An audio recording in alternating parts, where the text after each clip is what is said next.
राघव चड्ढा जी के बारे में ब्रेकिंग न्यूज़ तो शायद आप लोगों ने सुन ही ली होगी कि वो अपने साथ 6 राज्यसभा आप पार्टी के सांसदों को और लेकर के बीजेपी में ज्वाइन हो चुके हैं। और इनका नाम है राघव चड्ढा, तो आपको पता ही है। साथ में स्वाति मालीवाल, हरभजन सिंह, संदीप पाठक, अशोक मित्तल, विक्रमजीत सिंह और राजिंदर गुप्ता। ये लोग आ गए हैं बीजेपी में। अब सुनिए आप पहले स्पीच कि क्या कहना है राघव चड्ढा जी का। मैं आपको असल कारण बताता हूं कि क्यों मैंने पार्टी की गतिविधियों से अपने आप को अलग कर लिया, और उसका कारण यह है क्योंकि मैं उनके गुनाह में शामिल नहीं होना चाहता था। मैं उनकी दोस्ती के काबिल नहीं था क्योंकि मैं उनके गुनाह में शामिल नहीं था। आज हम एक ऐसे मोड़ पर खड़े हैं कि हमारे पास सिर्फ दो ही ऑप्शंस थे, दो विकल्प थे। या तो हम राजनीति छोड़ दें और पिछले 15-16 साल जो हमने सार्वजनिक जीवन में काम किया उसे त्याग दें, या फिर हम अपने अनुभव को, अपनी स्किल्स को, अपनी पूरी ऊर्जा और एनर्जी को लेकर पॉजिटिव पॉलिटिक्स करें।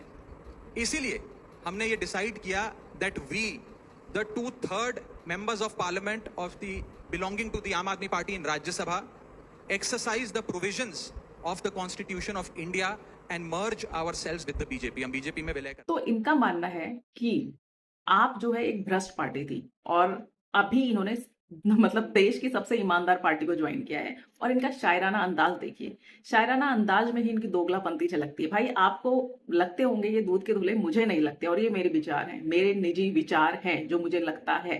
ये पहले भी मुझे समझ नहीं आते थे और अभी भी समझ नहीं आते। देखिए, एक सोचते हैं कि आगे क्या हो सकता है। जैसे बीजेपी है, बीजेपी में कोई यंग नेता जो थोड़ा पढ़ा लिखा हो ऐसा दिखता नहीं है दूर दूर तक। तो मुझे लगता है आरएसएस और बीजेपी को कोई ऐसा नेता चाहिए होगा फ्यूचर में प्रधानमंत्री बनाने के लिए।